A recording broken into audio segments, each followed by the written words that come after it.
முழுமையான அப் ட்ரெண்டுக்கு இன்னும் மார்க்கெட் திரும்பலை. இந்த மாதமும் பெரும்பாலும் திரும்பத்துக்கான வாய்ப்புகள் கம்மி. ஏன்னா டிசம்பர் மாதம் பார்த்திங்கன்னா ஜென்ரலாகவே இந்த ஏற்கனவே விற்றுட்டு வராங்கல்ல ஃபாரின் இன்ஸ்டிடியூஷனல் இன்வெஸ்டர்ஸ், அவங்க இன்னுமே விற்க ஆரம்பிச்சிருவாங்க. டிசம்பர் 15 தேதிக்கு மேலேயே எஃப்ஐஎஸ் அவங்களோட எக்ஸ்சேஞ்செல்லாம் லீவு அப்படிங்கிறதுனால அவங்களுடைய ஆக்டிவிட்டீஸை கொஞ்சம் குறைச்சிக்குவாங்க. ரொம்ப பெரிய லெவலில் இன்வெஸ்ட் பண்ணுறதோ இல்லை பெரிய லெவலில் செல்லிங் பண்ணுறதோ இதெல்லாம் நிறுத்திடுவாங்க. அதுக்கு பிற்பாடு நியூ இயர் பிறந்த பிறகு மறுபடியும் எஃப்ஐஎஸ் எல்லாம் உள்ளே வர ஆரம்பிச்சிடுவாங்க. ஐடி ஸ்டாக்ஸ் தான் நம்மளுடைய மார்க்கெட்டில் அந்த நிஃப்டியை பூம் பண்ணி தள்ளிட்டு போகக்கூடிய ஒரு டெயில்விண்டு. அப்படி இருக்கும்போது ஐடி ஸ்டாக்ஸ் எல்லாம் இந்த மாதிரி பயங்கரமாக இறங்குச்சு அப்படின்னா நிச்சயமாக நம்ம நிஃப்டியை மட்டும் ஏறிட்டு போகும் அப்படின்னு எதிர்பார்க்க முடியாது. அதானி குரூப் ஆஃப் கம்பெனிஸ் மேலே அமெரிக்காவில் இருந்து சில புகார்களை சொல்லியிருக்காங்க. இந்த புகார் எந்த மாதிரியான தாக்கத்தை ஏற்படுத்தும் ma'am Adani group of company? எப்போதுமே அதானி குரூப் ஆஃப் கம்பெனிஸ் நான் ஆரம்பித்த நாள்லேருந்து பார்த்துருக்கேன். நம்ம காங்க்ளோமேட் வெர்ஸில் கூட பார்த்தோம், இவர் எப்போதுமே சர்ச்சைகளுக்கு உள்ளானவர் அப்படின்னு சொல்லிட்டு. ஸோ அதன் காரணமாக ஒரு இன்ட்ராடே ட்ரேடிங் பண்ணுறதுக்கு ஒரு சாய்ஸ் ஆஃப் த கம்பெனி வேணும்னா நம்ம தாராளமாக அதானி குரூப்ஸ் எடுத்துக்கலாம். அன்றைக்கே வாங்கி அன்றைக்கே முடிக்கிறது. நாம் ஷேர் மார்க்கெட்டில் இருக்கக்கூடிய நம்ம அந்த கம்பெனியை வாங்கி வச்சுக்கிட்டு எப்போ இறங்கிடுவாங்களோ எப்போ ஏடுவாங்களோன்னு ஒரு பயத்திலே இருக்க முடியாது. ஸோ ஏற்கனவே வச்சுருக்கவங்க அவங்க லாபம் வருதா நீங்கள் புக் பண்ணிவிட்டு வெளில வந்துடுங்க. புதுசாக போய் வாங்கணும்னு நினைக்கிறவங்களுக்கு இப்போதைக்கு இது சூட்டபிள் கிடையாது. கோல்டு ரேட்டும் அப்படியே இப்போ சமீப காலமாக ஒரு 2 நாள் ஏறுது அப்படின்னா 2 நாள் 3 நாள் அப்படியே இறங்குது, இல்லை 2-3 நாள் ஏறுது. இது so up and down trend இருந்துக்கிட்டே இருக்கு. கோல்டு ரேட் எப்படி இருக்கிறதுக்கான காரணம் என்ன? 7000 பிரேக் பண்ணுச்சு அப்படின்னா உங்களுக்கு ஒரு 6800 வரைக்கும் போகலாம். அதுக்கும் கீழே கோல்டு ரேட் இறங்குவதற்கான வாய்ப்புகள் கம்மி அடுத்த 6 மாதம் வரைக்கும். பிட்காயினை இன்வெஸ்ட் பண்ணலாமா? பிட்காயின்ங்கிறது தோண்ட வளர்ந்துட்டே இருக்காது. அது ஒரு குறிப்பிட்ட அளவு தான் இருக்கும். ஸோ டிமாண்ட் அதிகமாகும் போது இந்த மாதிரி என்ன பண்ணிட்டே இருக்கும், ஏறிட்டே உங்களுக்கு போயிட்டே இருக்கும். டேக்ஸோடைய பர்சன்டேஜ் 30% மேலே டேக்ஸஸ் பே பண்ணணும். ஸோ லீகல் அப்ரூவலும் பெருசாக இல்லாத காரணத்தினால இது ஒரு டீசென்ட்ரலைஸ்டாக இருக்கிறதுனால உங்களுக்கு பிட்காயினில் சாமானிய மக்கள் நீங்கள் இன்வெஸ்ட் பண்ணுறது அப்படிங்கிறது ஒரு நல்ல அறிகுறியாக எனக்கு தெரியலை. ஷேர் மார்க்கெட்டாக இருக்கட்டும், கோல்டாக இருக்கட்டும், க்ரூட் ஆயில், அதே மாதிரி இந்த கிரிப்டோ கரன்சி எல்லாமே உங்களுக்கு வரலாறு காணாத உயர்வில் இருக்கும்போது அந்த இடத்துல போய் இன்வெஸ்ட்மெண்ட் பண்ணணுங்கிறத நீங்கள் முற்றிலுமாக தவிர்த்திடுங்க. அதுக்கு மறுபடியும் இதே பிட்காயின் திருப்பி ரிவர்ஸில் வரும். அந்த சமயத்தில் போய் நீங்கள் இன்வெஸ்ட் பண்ணுங்கள். ஒன் இண்டியா தமிழ் நேயர்களுக்கு வணக்கம். நம்ம ஒவ்வொரு வாரமும் ஷேர் மார்க்கெட் ட்ரெண்ட் எப்படி இருக்குது அண்ட் என்னென்ன புது ஐபிஎஸ் வருது ஒவ்வொரு செக்டார் பற்றியும் பார்த்துட்டு வந்துட்டுருக்கோம். அந்த வகையில் இன்னைக்கு கேபிட்டல் கூட்ஸ் செக்டார்லேருந்து நான் எலக்ட்ரிக்கல் கம்பெனிஸ் ஸ்டாக்ஸ் பற்றி பேசுறதுக்காக நம்மளுடைய நிகழ்ச்சியில் சாய் ஷாட்டியோட்னுடைய நிறுவனர் தர்மஸ்ரீ ராஜேஸ்வரன் நினைஞ்சிருக்காங்க. பேசலாம் வாங்க. வணக்கம் மேம். வணக்கம்மா. ஷேர் மார்க்கெட் ஒரு அப் அண்ட் டவுன் ஒரு நிலை இல்லாத தன்மையில் போயிட்டுருக்கு. இது ஒரு கண்டினியூஸான ஒரு நல்ல ரேலி நம்ம எப்போ எதிர்பார்க்கலாம், இல்லை இந்த ட்ரெண்ட் இப்படியே தான் இருக்குமா? ஜென்ரலாக பார்த்தீங்கன்னா அடுத்து டிசம்பர் நவம்பர் ஒரு வழியாக முடிச்சிட்டோம். ஸோ நவம்பரை பொறுத்த மட்டும் உங்களுக்கு டவுன் ட்ரெண்டில் தான் ரொம்ப நாளாக இருந்தது. கடைசி ஒரு போன வாரத்தில் ஒரு 2-3 நாள் மகாராஷ்டிரா எலெக்ஷனை முன்னிட்டு அந்த கருத்து கணிப்புகள் அந்த மாதிரி விஷயங்கள்லாம் வந்த காரணத்தினால கொஞ்சம் மார்க்கெட்டு ஒரு அப் ட்ரெண்டில் வந்த மாதிரி இருந்தது. ஆனால் முழுமையான அப் ட்ரெண்டுக்கு இன்னும் மார்க்கெட் திரும்பலை. இந்த மாதமும் பெரும்பாலும் திரும்பத்துக்கான வாய்ப்புகள் கம்மி. ஏன்னா டிசம்பர் மாதம் பார்த்திங்கன்னா ஜென்ரலாகவே இந்த ஏற்கனவே விற்றுட்டு வராங்கல்ல ஃபாரின் இன்ஸ்டிடியூஷனல் இன்வெஸ்டர்ஸ், அவங்க இன்னுமே விற்க ஆரம்பிச்சிருவாங்க. ஸோ அதன் காரணமாக பார்த்திங்கன்னா மார்க்கெட் இன்னும் ஒரு டவுன் ட்ரெண்டை நோக்கி தான் போயிட்டுருக்கும். ஸோ அதனால் பெரும்பாலும் நேயர்கள் ஒரு நல்ல சப்போர்ட் லெவல் கிடைக்க போகுது. நீங்கள் வெயிட் பண்ணுங்கள். ஈவன் 23,000 நிஃப்டி அப்படிங்கிற இடத்துக்கு வருவதற்கான வாய்ப்புகள் உண்டு. ஏன்னா இது வரைக்கும் வந்த லோன்னு பார்த்தீங்கன்னா சமீபத்தில் வந்த லோ அப்படின்னா 23,300 வரைக்கும் வந்திருக்கு. ஆனால் நம்மளுடைய இந்த பதிவின் போதே கிட்டத்தட்ட இப்போ இருக்கக்கூடிய நிலைமை பார்த்தீங்கன்னா 23,900. ஸோ இந்த நிலைமை, இந்த செல்லிங் ப்ரெஷர் இன்னும் கண்டினியூ ஆகுது அப்படின்னா நிச்சயமாக அடுத்த லெவல் வந்து பார்த்திங்கன்னா 23,500 அதையும் பிரேக் பண்ணிச்சுன்னா பழைய லோவை உடைக்காத வரைக்கும் பிரச்சனை இல்லை. இந்த ஒரு மாதம் மற்றும் இந்த 23,000 ரேஞ்சிலேருந்து 24,000க்குள்ளே தாக்கு பிடிச்சிட்டோம் அப்படின்னா நமக்கு பெரிய ஒரு டவுன் ட்ரெண்டு வராது. ஆனால் 23,000ங்கிறது ஒரு பெரிய சப்போர்ட் லெவல். அதை உடைக்காத வரைக்கும் நேர்கள் பயப்பட வேண்டாம். நான் எதிர்பார்க்குறது இப்போ ஜென்ரலாக மார்க்கெட்டு இந்த 23லேருந்து 24 தான். ஏன்னா டிசம்பர் 15 தேதிக்கு மேலேயே எஃப்ஐஎஸ் வந்து அவங்களுடைய எக்ஸ்சேஞ்செலாம் லீவு அப்படிங்கிறதுனால அவங்களுடைய ஆக்டிவிட்டீஸை கொஞ்சம் குறைச்சிக்குவாங்க. ரொம்ப பெரிய லெவலில் வந்து இன்வெஸ்ட் பண்ணுறதோ இல்லை பெரிய லெவலில் செல்லிங் பண்ணுறதோ இதெல்லாம் நிறுத்திடுவாங்க. ஸோ ஒரு 15 நாளைக்கு நமக்கு இந்த மாதிரி சைட்வேஸில் ஒரு மார்க்கெட் மூவ்மெண்ட் இருந்தாலே நம்ம தப்பிச்சிடலாம். அதுக்கு பிற்பாடு நியூ இயர் பிறந்த பிறகு மறுபடியும் எஃப்ஐஎஸ் எல்லாம் உள்ளே வர ஆரம்பிச்சிடுவாங்க. ஸோ உலக நடப்புகள் அப்படிங்கிறதும் நமக்கு ஒரு பெரிய விஷயமா இருக்குது. ஏன்னா இப்போ ரீசெண்டாக நடந்து முடிந்த இந்த அமெரிக்க ஜனாதிபதி தேர்தல் அதோடைய இம்பேக்ட் அப்படிங்கிறது இனி வந்து உங்களுக்கு டிசம்பருக்கு முடிஞ்ச பிறகு தான் அதிகமான அளவுக்கு வெளியில் வரப்போகுது. ஸோ அதன் தாக்கம் அதே மாதிரி யூஎஸில் வந்து பார்த்திங்கன்னா இப்போ ரீசெண்டாக இன்ஃப்ளேஷன் டேட்டா வந்து எதிர்பார்த்ததை விட வந்து கொஞ்சம் அதிகமாக இருக்குது. ஸோ இன்ஃப்ளேஷன் வந்து அதிகமாகிறது அப்படிங்கிறது அந்த கண்ட்ரிக்கு அவ்வளோ நல்லது இல்லை. ஸோ அதன் காரணமாக ஐடி ஸ்டாக்ஸ் எல்லாம் பெரும்பாலும் பார்த்திங்கன்னா ஒரு இறங்கு முகத்தில் இருக்கும். ஸோ ஐடி ஸ்டாக்ஸ் தான் நம்மளுடைய மார்க்கெட்டில் அந்த நிஃப்டியை பூம் பண்ணி தள்ளிட்டு போகக்கூடிய ஒரு டெயில்வெண்டு. அப்படி இருக்கும்போது ஐடி ஸ்டாக்ஸ் எல்லாம் இந்த மாதிரி பயங்கரமாக இறங்குச்சு அப்படின்னா நிச்சயமாக நம்ம நிஃப்டியை மட்டும் ஏறிட்டு போகும் அப்படின்னு எதிர்பார்க்க முடியாது. ஸோ அடுத்த சப்போர்ட் லெவல் 23,500.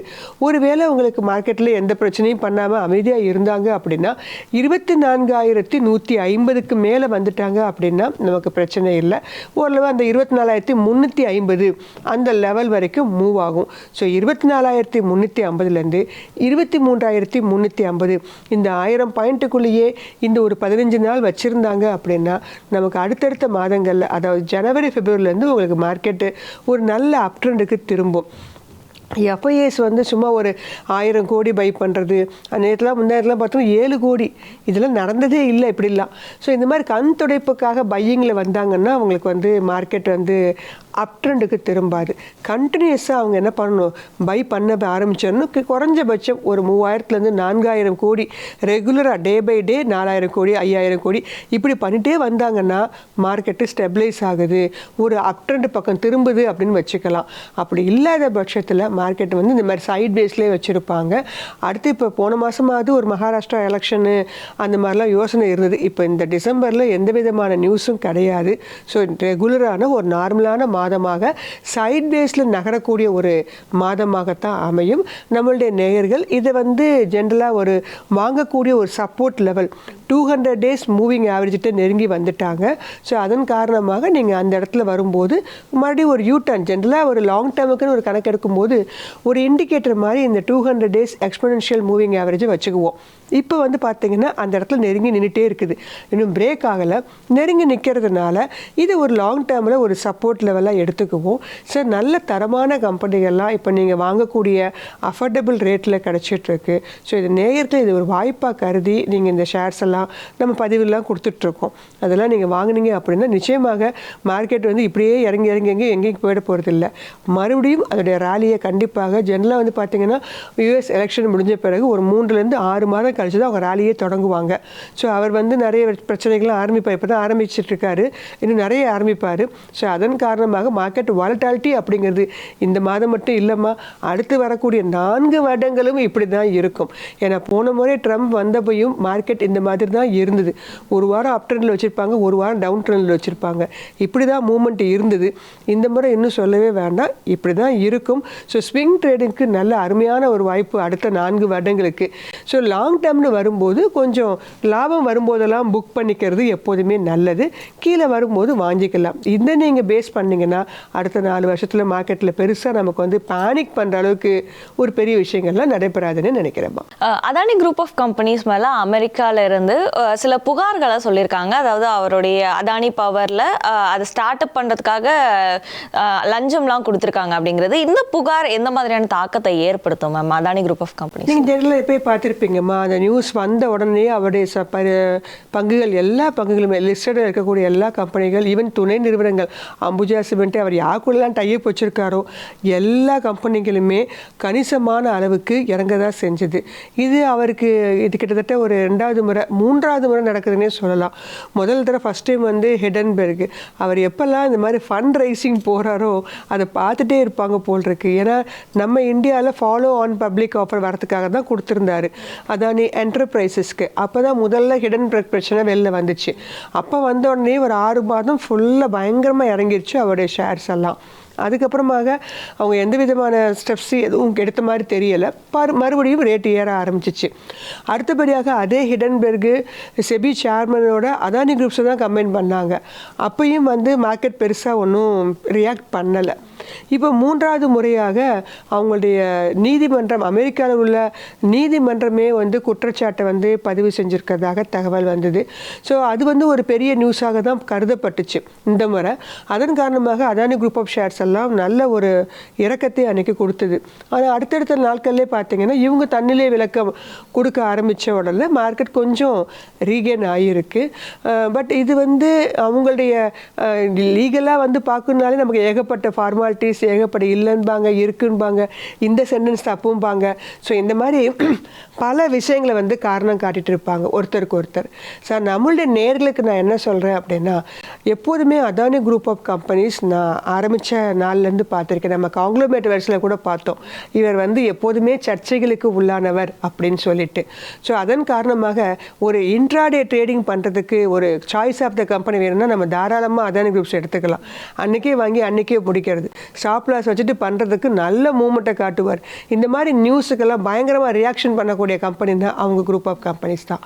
அதே மாதிரி ஸ்விங் ட்ரேடிங் பண்ணுறவங்க, ஆப்ஷன்ஸ் ட்ரேடிங் பண்ணுறவங்க, இறங்குன்னு பெட்டிங் போட்டாங்கன்னா நியூஸ் வந்தோடனே இறங்கும், அடுத்து இவர் சொன்னோடனே ஏற ஆரம்பிச்சிடும்.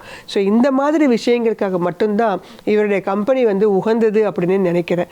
ஒரு லாங் டேர்ம்னு வரும்போது ஜென்ரலாகவே இவருடைய கம்பெனி நீங்கள் ஃபண்டமெண்டல்ஸ் எடுத்து செக் பண்ணிங்கன்னா இபிஎஸ், பிஇ ரேஷியோ, அவங்களுடைய ப்ராஃபிட்டு, டெட்டு இதெல்லாம் எடுத்து பார்த்துன்னு வச்சுக்கோங்களேன், அந்த டேட்டாலாம் ஒன்றுக்கு ஒன்று அங்கே நமக்கு பார்க்கும்போதே முரண்பாடாக தெரியும். ஸோ அப்படி இருக்கும்போது நீண்ட கால அடிப்படையில் வாங்கணும் வைக்கணும்னு நினைக்கிறவங்க இந்த கம்பெனிஸை வந்து கொஞ்ச நாளைக்கு இந்த கவர்மெண்ட்டுடைய சப்போர்ட்லாம் இருக்கிறதுனால தான் தாக்கு பிடிக்க முடியுது. இதே வேறு ஒரு நிறுவனம் சாதாரணமாக ஒரு ஐடி ரெய்டு வந்திருந்தா கூட அந்த நிறுவனம் அப்படி இறங்கிடும். ஆனால் இவ்வளோ பெரிய ஒரு கண்ட்ரி இவ்வளோ பெரிய பிரச்சனையை கொண்டு வந்து வைக்கும்போது கூட அசாத்தியமாக இருக்கிறாங்க அப்படின்னா நாம் ஷேர் மார்க்கெட்டில் இருக்கக்கூடிய நம்ம அந்த கம்பெனியை வாங்கி வச்சுக்கிட்டு எப்போ இறங்கிடுவாங்களோ எப்போ ஏடுவாங்களோன்னு ஒரு பயத்திலே இருக்க முடியாது. ஸோ ஏற்கனவே வச்சுருக்கவங்க அவங்க லாபம் வருதா நீங்கள் புக் பண்ணிவிட்டு வெளில வந்துடுங்க. புதுசாக போய் வாங்கணும்னு நினைக்கிறவங்களுக்கு இப்போதைக்கு இது சூட்டபிள் கிடையாது. ஏன்னா இந்த பிரச்சனை இன்னும் சால்வ் ஆகலை. இன்னும் ஒரு 2-3 மாதத்துக்கு இழுத்துட்டு தான் இருப்பாங்க. ஸோ அவங்க வந்து நெகட்டிவ் நியூஸ் கொடுக்கும்போது பயங்கரமாக இறங்குறதும், பாசிட்டிவ் நியூஸ் கொடுக்கும்போது ஒரு 2% ஏறுறது, இது இஸ் குவைட் நார்மல். ஸோ இந்த விஷயத்தில் லாங் டேர்ம் நேயர்கள் இதை வந்து தள்ளி வச்சுட்டு நல்ல அருமையான கம்பெனிகள், நம்ம டிஃபென்ஸ் ஸ்டாக்ஸோ ரயில்வே ஸ்டாக்ஸ் இதெல்லாம் பார்த்தீங்கன்னா நல்ல ஒரு 20 to 30% இறக்கத்தில் கிடச்சிட்டு இருக்கு. ஸோ அடுத்து உங்களுடைய கேபிட்டல் எக்ஸ்பெண்டிச்சர்லாம் செயல்படுத்த போகிறாங்க. அடுத்த பட்ஜெட்லையாவது கொஞ்சம் ப்ராப்பரான விஷயங்களை சொல்ல போகிறாங்க. இது இல்லாமல் அமெரிக்கா மட்டும்தான் டிபெண்ட் பண்ணியிருக்கோமா, ரஷ்யா உள்ளே வராங்க, ரஷ்யா வந்து நிறைய ஆர்டர்ஸ் கொடுக்குறேன் அப்படின்னு சொல்கிறாங்க. ஸோ அப்படி இருக்கும்போது எதுக்கு ஒரு சர்ச்சைகளுக்கு உள்ளான கம்பெனிகளை வாங்கி வைத்துக்கொண்டு பயந்து கொண்டே இருக்கணும். ஸோ அந்த கம்பெனிகளை நம்ம புறந்தள்ளி விட்டுட்டு நம்மக்கிட்ட இங்கே ஏற்கனவே எக்கச்சக்கமான கம்பெனி இருக்குது. அந்த கம்பெனி ஸ்பெகுலேட்டிங் பண்ணுறவங்களுக்கு தான் உண்மையிலே நல்ல கம்பெனியாக லாங் டேர்மில் வாங்கி வைக்கணும்னு நினைக்கிறவங்க, அந்த மாதிரி உள்ளவங்களாம் தாராளமாக நல்ல கம்பெனிஸ் கிடைக்குது. ஸோ அதானி குரூப்பாவுடைய கம்பெனி பிரச்சனை இத்தோடு முடிய போகிறது இல்லை. ஏன்னா அவங்க வந்து அமெரிக்க நீதிமன்றம் குற்றச்சாட்டை வச்சிருக்கு. முன்னாடி தான் ஹிடன்பெர்க் ஒரு தனியார் நிறுவனம், ஆனால் இது அப்படி இல்லை. ஒரு வாரத்துக்கு ஒரு முறை ஏதாவது ஒரு நியூஸ் அப்டேட் ஆகிட்டே இருக்கும். ஸோ அதனால் நான்லாம் பார்த்தீங்கன்னா என் கையில் உள்ள ஷேரை லாபமோ நஷ்டமோ நான் வெளில வந்துட்டேன். ஸோ அதனால் இந்த குரூப் ஆஃப் கம்பெனிலேருந்து கொஞ்சம் தள்ளி இருப்பது தான் நம்மளுடைய நேர்களுக்கு நல்லது அப்படின்னு நான் நினைக்கிறேம்மா. நிச்சயமா. அமெரிக்காவினுடைய அதிபராக தேர்ந்தெடுக்கப்பட்டிருக்க ட்ரம்ப் வந்து இப்போது நிறைய ரெகுலேஷன்ஸ் அதெல்லாம் மாற்றங்களை கொண்டு வந்திருக்காரு. இப்போது டாக்ஸஸ் அதிலெல்லாம் சேஞ்சஸ் கொண்டு வந்திருக்காரு. இது மார்க்கெட்டில், இந்தியன் ஷேர் மார்க்கெட்டில் எப்படி ரிஃப்ளெக்ட் ஆகுமா? இந்தியன் ஷேர் மார்க்கெட்டை பொறுத்த மட்டும் நம்ம மேலே பெருசாக அவருக்கு ஒன்றும் கோபமெல்லாம் கிடையாதுன்னு நினைக்கிறேன். அப்படி தான் நினைக்கிறேன். ஏன்னா அவர் ஃபஸ்ட்டு வந்தோடனே நம்ம எதிர்பார்த்தது தான். போன தடவை சைனாவை தான் வச்சு நிறைய டேக்ஸ் பண்ணி போட்டுகிட்டே இருந்தார். ட்ரேடு வார்னு ஒன்று ஆரம்பித்ததே அவர் தான். ஸோ சைனாவால் அதில் பெரிய பாதிப்பு இருந்துச்சு. சைனாவும் சலைச்சவங்க இல்லை, அவங்களும் பதிலுக்கு ரிப்ளை கொடுத்துட்டே இருந்தாங்க. ஒரு வழியாக கொடுக்கவே முடியலன்னா கொரோனா வந்து மொத்தமாக முடிச்சிட்டாங்க. இப்போயும் அதான் நடக்குது. இன்னும் அவர் வந்து அதிபராக பதவியே இருக்கல, ஜனவரி தான் பதவி ஏற்க போகிறாரு. இப்போயே என்ன பண்ணிட்டாரு, டாக்ஸஸை அதிகப்படுத்துகிறாரு. அவங்க ஊரில் இருக்கக்கூடிய கனடா மெக்சிகோவுக்கு 25%, சைனாவுக்கு இன்னும் அதிகமாக 10 ஏற்றி 35% வந்து வரி விதிச்சிருக்காரு. இப்போ அந்த கண்ட்ரிலேருந்து உங்களுக்கு அங்கேருந்து ஏற்றுமதி ஆகிற பொருட்களுக்கெல்லாம் வந்து டாக்ஸஸ் அதிகமாக இருக்குதுங்கும் போது அவங்களுடைய ப்ரொடக்டிவிட்டி என்ன ஆகும், கொஞ்சம் குறைய ஆரம்பிக்கும். அதே மாதிரி சைனாவும் சும்மா இருக்காது, அமெரிக்காலேருந்து வர்ற பொருளுக்கு அவங்களும் டேக்ஸை வந்து பண்ணுவாங்க. இப்படி 2 கண்ட்ரியும் வெப்பன்ஸ் வேர் மூலமாக பிரச்சனையை எழுத்துக்காமல் இப்படி ஒருத்தருக்கு ஒருத்தர் ஏற்றுமதி இறக்குமதியில் வரி விதிப்பை போட்டு பிரச்சனையை கொண்டு பண்ணிட்டே இருப்பாங்க.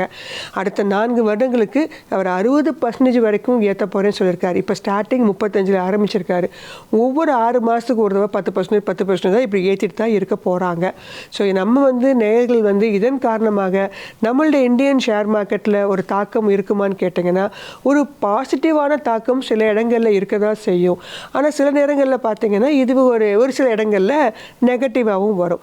செக்டர் வைஸ் பார்க்கும்போதுலாம் பார்த்தீங்கன்னா ஜெம்ஸ் அண்ட் ஜுவல்லரி, நம்ம அதிகமான அளவுக்கு ஆபரண பொருட்கள், அந்த ஜெம்ஸ் அண்ட் ஸ்டோன்ஸ் இதெல்லாம் வந்து நம்ம ஊர்லேருந்து அங்கே போகுது. ஸோ அந்த சம்மந்தப்பட்ட செக்டர்ஸ் நம்ம ஏற்கனவே நிறைய பார்த்துருக்கோம், கோல்டு சம்மந்தப்பட்ட செக்டர்ஸு. ஸோ அந்த மாதிரி ஜெம்ஸ் ஸ்டோன் சம்மந்தப்பட்ட அந்த கம்பெனிகள் இதெல்லாம் வந்து உங்களுக்கு உடனே திடீர்னு படுத்துட்டு இருந்துப்பாங்க, இப்போ திடீர்னு ஏறதுக்கான வாய்ப்புகள் இருக்குது.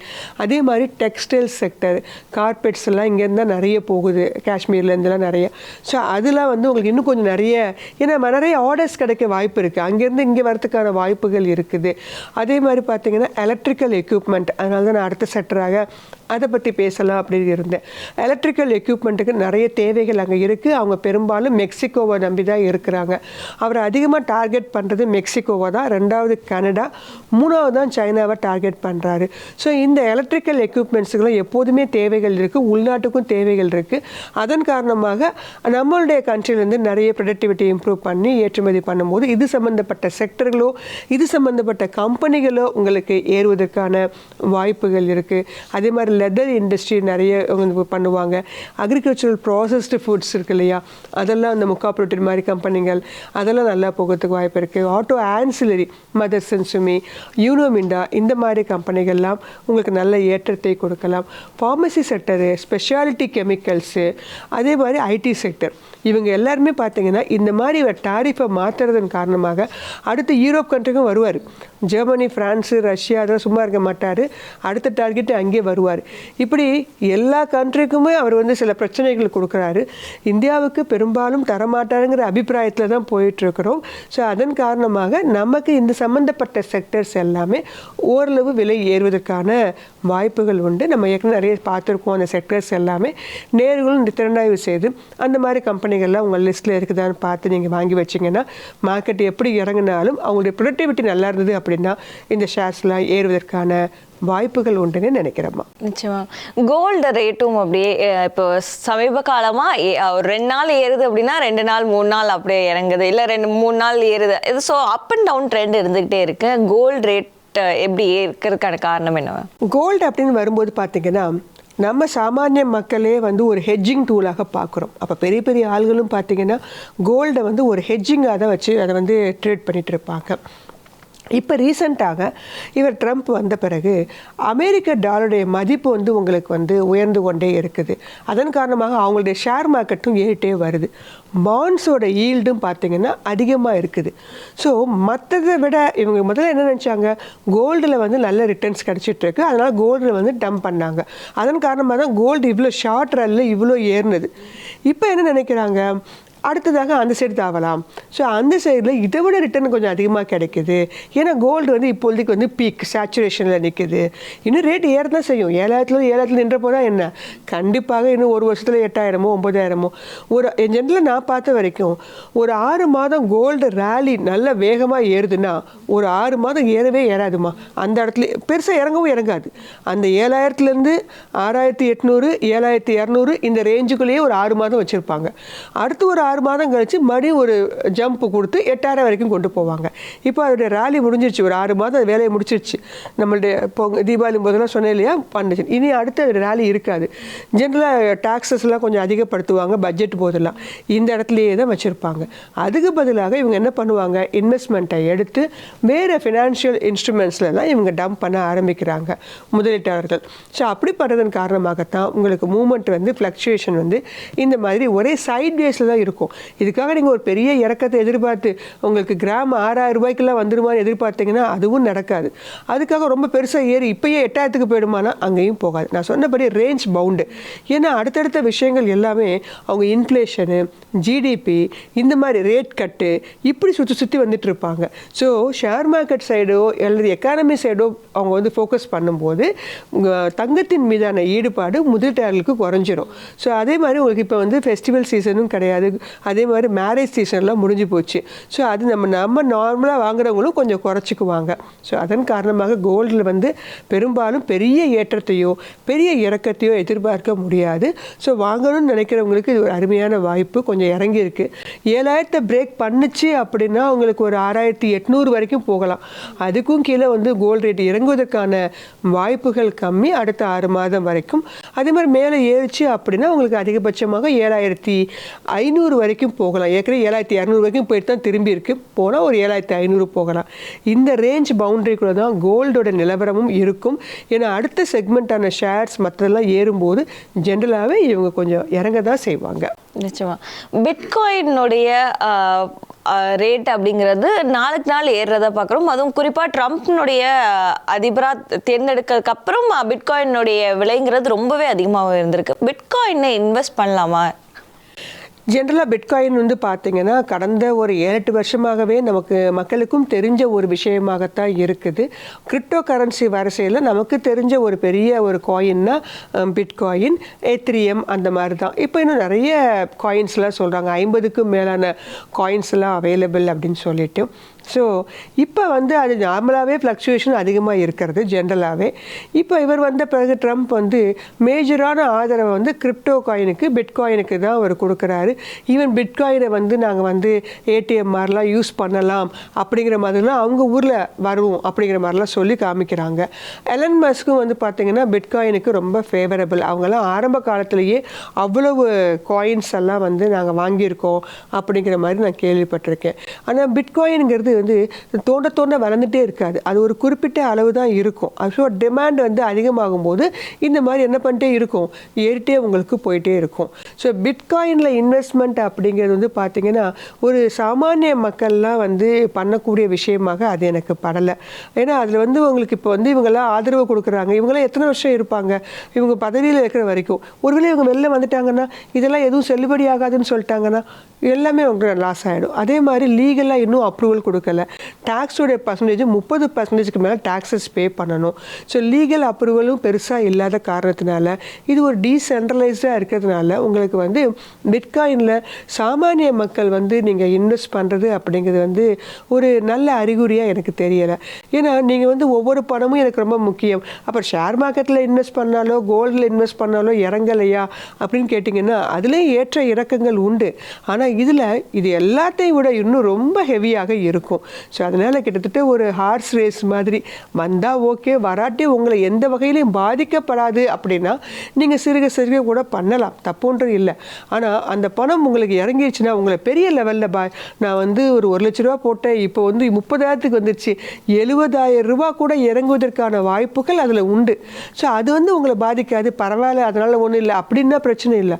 இந்த பணம் ஒரு 10,000 இறங்கினா கூட இங்கே பெரிய லெவலில் யோசிக்கிறவங்களுக்கு இந்த பிட்காயின், அதுவும் இப்போ பார்த்தீங்கன்னா ஆல் டைம் ஹை.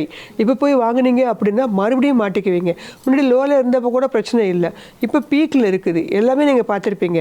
ஷேர் மார்க்கெட்டாக இருக்கட்டும், கோல்டாக இருக்கட்டும், க்ரூட் ஆயில், அதே மாதிரி இந்த கிரிப்டோ கரன்சி எல்லாமே உங்களுக்கு வரலாறு காணாத உயர்வில் இருக்கும்போது அந்த இடத்துல போய் இன்வெஸ்ட்மெண்ட் பண்ணணுங்கிறத நீங்கள் முற்றிலுமாக தவிர்த்திடுங்க. அதுக்கு மறுபடியும் இதே பிட்காயின் திருப்பி ரிவர்ஸில் வரும். அந்த சமயத்தில் போய் நீங்கள் இன்வெஸ்ட் பண்ணுங்கள். ஏற்கனவே வச்சுருக்கவங்களாம் சும்மா இருக்க மாட்டாங்க. கொஞ்சம் கொஞ்சமாக என்ன பண்ண ஆரம்பிப்பாங்க, நல்லா தெரிஞ்சவங்க ப்ராஃபிட் புக்கிங் பண்ண ஆரம்பிச்சிருவாங்க. அவங்க தேடுறது நம்மள மாதிரி ஆட்களை தான். ஸோ விளம்பரங்களை பார்த்து வரலாறு காணாத உயர்வு, நம்ம வாங்கினா இன்னும் கொஞ்சம் மேலே ஏறும், கொஞ்சோண்டு ஏறும், நம்ம இன்னும் கொஞ்சம் அதிகமாக எதிர்பார்ப்போம். இது வந்து 20,000 இருந்து 1 லட்சம் வந்தது, 1 லட்சம் வந்து 2 லட்சம் வரும்போது விற்கலாம் நீங்கள் நினச்சிட்டு இருந்தீங்கன்னா அங்கே 1 லட்சம் இருந்து பழையபடி 20,000க்கு வந்துடும். ஸோ அதனால் கிரிப்டோ கரன்சி அப்படிங்கிறது வந்து ஒரு பெரிய லெவலில் ஹைலி ரிஸ்க். நம்ம இருக்கக்கூடிய எல்லாத்தையும் விட இது ஒரு ஃபினான்ஷியல் இன்ஸ்ட்ருமெண்ட்ஸ் கூட சொல்லிக்க மாட்டேங்கிறாங்க. ஏன்னா இது கண்ணில் பார்க்க முடியாது. இது ஒரு அசட்டு மாதிரியும் இல்லை. டிவிடெண்ட்டோ போனஸு இந்த மாதிரி எக்ஸ்ட்ரா பெனிஃபிட் எதுவுமே உங்களுக்கு கொடுக்காது. அப்படி இருக்கும்போது இதில் போய் நீங்கள் இன்வெஸ்ட் பண்ணுறது அப்படிங்கிறது வந்து ஒரு லாபகரமான இன்வெஸ்ட்மெண்ட்டாக இருக்காது. ஆனால் யங்ஸ்டர்ஸ் எல்லாருமே என்ன பண்ணுறாங்க, மொபைலில் எல்லாமே பண்ண முடியுது, இவ்வளோ காயின்ஸ் வாங்கினேன், அது எதுவும் ஒரு கேமிங் மாதிரி நினச்சிக்கிறாங்க. ஆனால் அது உங்களுடைய பணம், அதை நீங்கள் மறந்துடக்கூடாது. இந்திய ரூபாயில் இருக்கக்கூடிய பணத்தை தான் நீங்கள் கன்வெர்ட் பண்ணி என்ன பண்ணுறீங்க, காயின்ஸாக வாங்குறீங்க. அப்படி இருக்கும்போது பணம் செலவழிக்காமல் நீங்கள் ஒன்றும் காயின்ஸ் வாங்கலை. அதனால் இளைஞர்கள் தான் அதிகமான அளவுக்கு இந்தியாவில் ஈடுபட்டிருக்காங்க அப்படின்னு சொல்கிறாங்க. நம்மளுடைய நேர்களுக்கு நான் சொல்கிறது, உங்களுடைய பணம் நீங்கள் இப்போ தான் பணம் ஏர்ன் பண்ண ஆரம்பிச்சிருக்கீங்க, அதை எடுத்தோன்னே இந்த மாதிரி ஒரு ஃபினான்ஷியல் இன்ஸ்ட்ருமெண்ட்லாம் போட்டு அது லாஸ் ஆகுதுலாம் பார்த்துட்டிங்கன்னா உங்களுக்கு இன்வெஸ்ட் பண்ணணுங்கிற ஐடியாவே வராமல் போயிடும். ஸோ இளமையில் வந்து சேமிக்கணும், அதையும் முறையான வழியில் சேமிக்கணும். இதெல்லாம் லீகலாக ஆகட்டும், இன்னும் நிறைய விஷயங்கள் வந்து நீங்கள் அதில் தெரிஞ்சுக்கோங்க. அப்புறமா ஒரு குறிப்பிட்ட அளவு ரொம்ப சொப்பமாக வேணால் பண்ணலாமே தவிர, இப்போ வந்து ஒரு 50,000 ரூபா இன்வெஸ்ட் பண்ணலாம்னு நினைக்கிறாங்கன்னா நான் அதில் எவ்வளோ பண்ணுவேன், மிஞ்சி போனால் 5,000 பண்ணுறதுக்கே யோசிப்பேன். மீதி இருக்கிறது mutual fund, share market, gold, FD, இதிலெல்லாம் பிரித்து போடுங்க. எல்லாம் ஒரு 50,000த்தையும் நீங்கள் இந்த மாதிரி பிரித்து போடலாம். ஒரு 20,000 பிரித்து போடுங்க. எல்லா ஃபினான்ஷியல் இன்ஸ்ட்ருமெண்ட்டும் வச்சுக்கிட்டீங்க அப்படின்னா ஒருவேளை கிரிப்டோ காயின் ஏறினா சந்தோஷம், இறங்கினாலும் பெரிய லெவலில் உங்களை பாதிக்காது.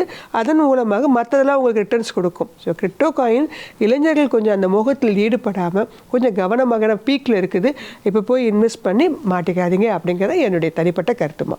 நிச்சயமா நிகழ்ச்சியில் கலந்துக்கிட்டு உங்களுடைய கருத்துக்களை பேசுனதுக்கு நன்றி. நன்றிமா.